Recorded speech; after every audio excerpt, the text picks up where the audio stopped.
إله إلا الله لا إله إلا الله محمد رسول الله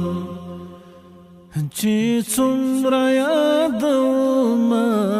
پرې سکون د زړه حاصل شي رانه هېر واړه فکرونه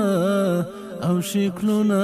د دنیا شي د یو چا د شفقت سیوری مې سر باندې راخپور شي خوله مې پټه سترګې